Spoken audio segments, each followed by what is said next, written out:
नमस्कार, मी राहुल कुलकर्णी. ही घटना तुम्हाला सांगावी की सांगू नये असा मी कालपासून विचार करत होतो.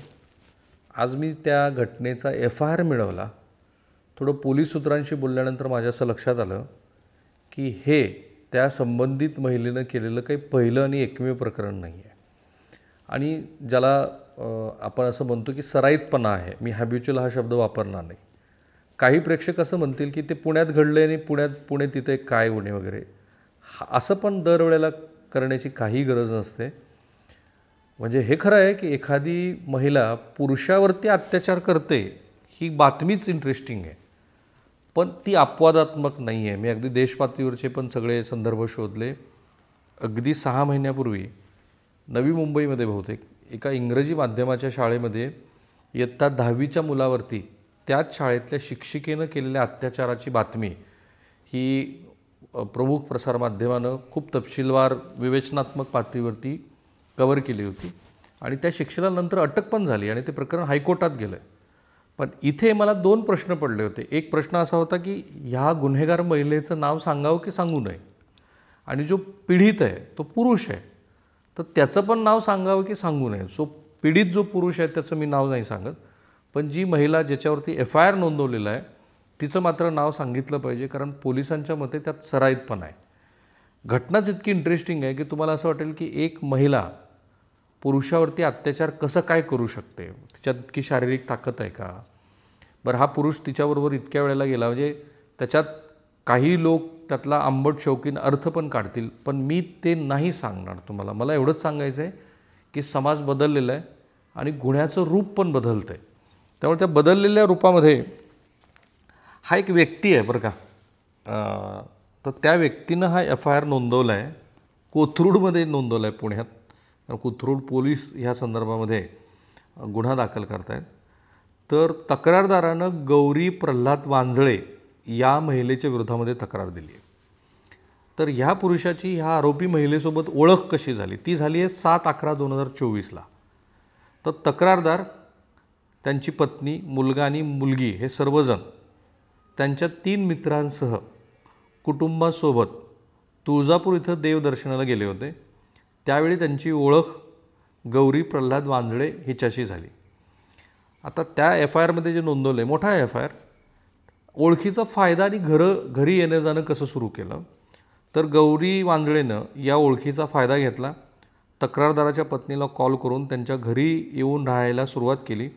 घरी आल्यावर गौरीनं विश्वनाथ किंवा ते जे कोणी असतील त्यांना आपला भाऊ आहे असं सांगितलं आणि मी पुढे भावाचंच नातं ठेवणार आहे असं त्या म्हणाल्या.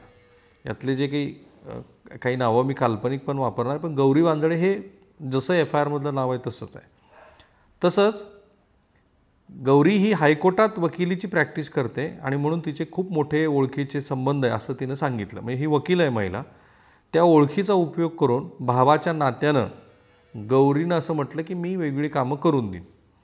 आता FIRमध्ये नोंदवलेला पुढचा मुद्दा, जवळीक साधण्याचा प्रयत्न कसा केला आणि जे तक्रारदार आहेत त्यांनी नकार कसा दिला. दुसऱ्या दिवशी गौरी वांजळे यांनी कलावती मंदिर बेळगाव इथं दर्शनासाठी जायचं आहे असं सांगितलं आणि तक्रारदारांना दुचाकीवरून सोबत येण्याची विनंती केली.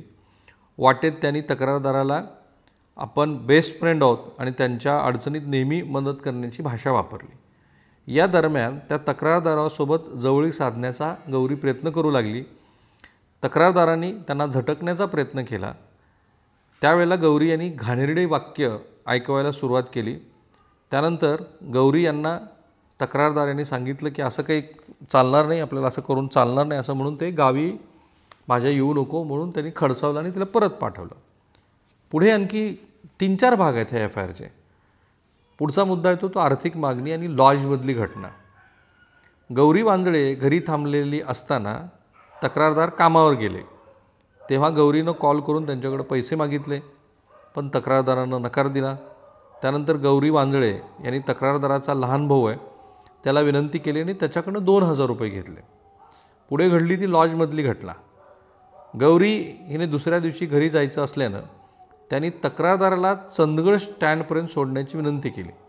स्टँडवर पोहोचल्यावर उघड्यावर वॉशरूमला जाणार नसल्याचं सांगितलं. लॉजमधल्या रूममध्ये वॉशरूमला जाण्याची विनंती केली. त्या लॉजच्या रूममध्ये गेल्यावर त्यांनी तक्रारदाराला रूममध्ये बोलावून घेतलं.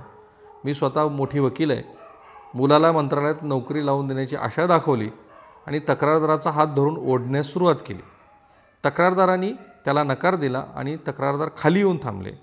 त्यानंतर गौरी वांजळे खाली आली आणि त्यांनी पुण्याची बस धरली.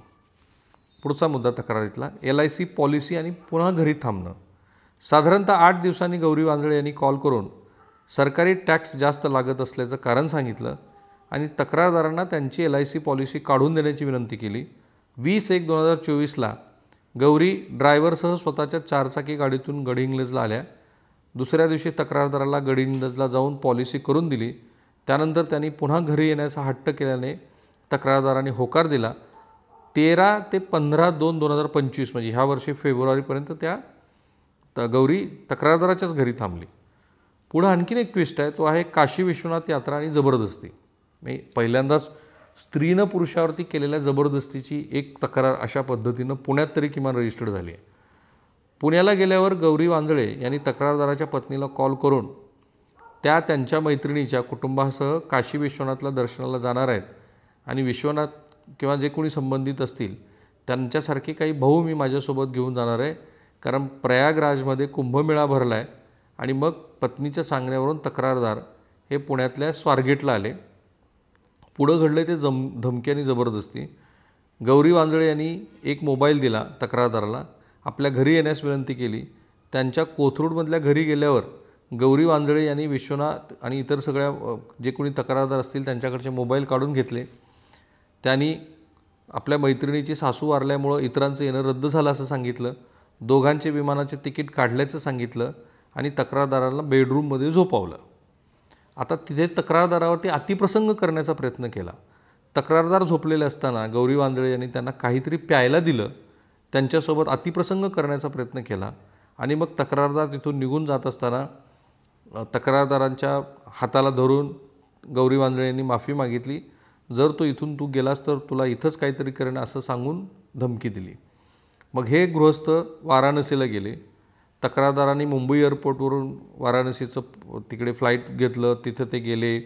आता तू माझ्या ताब्यात आहेस असं तिथे गेल्या उतरल्या त्यांनी सांगायला सुरुवात केली. जर काही कुरकुर केली तर तुला तुझ्या घरी घेऊन जाऊ देणार नाही, तुझं कुटुंब उद्ध्वस्त करेन असं सांगितलं. शारीरिक संबंधाची मागणी केली. 3 दिवस तक्रारदाराला जबरदस्तीनं काशी विश्वनाथला ठेवलं.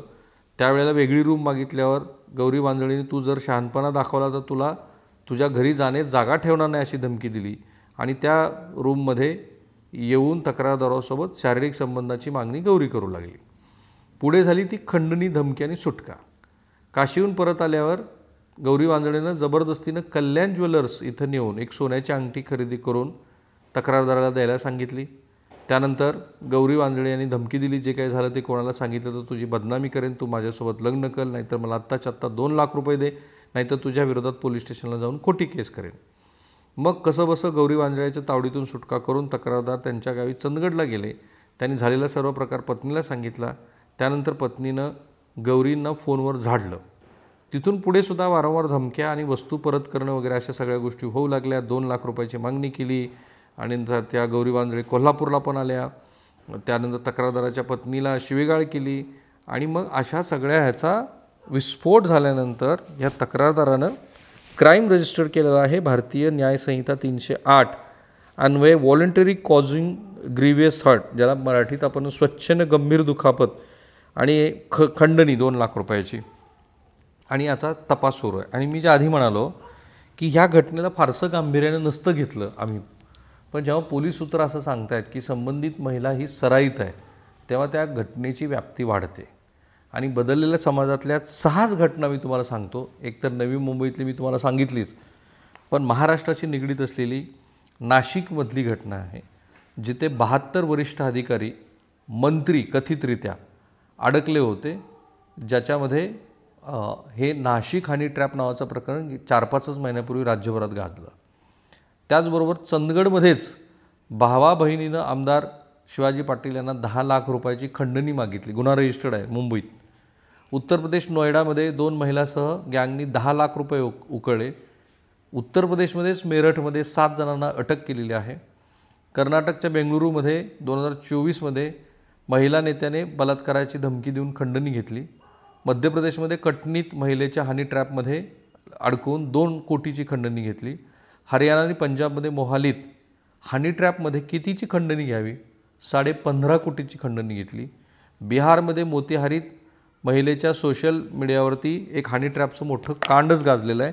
मध्ये विधानसभा निवडणुकीच्या काळामध्ये कुणी राजकीय नेता सांगणार नाही, खाजगीत ते सांगतील, पण बऱ्याच राजकीय नेत्यांना अशा स्वरूपाचे कॉल आले होते.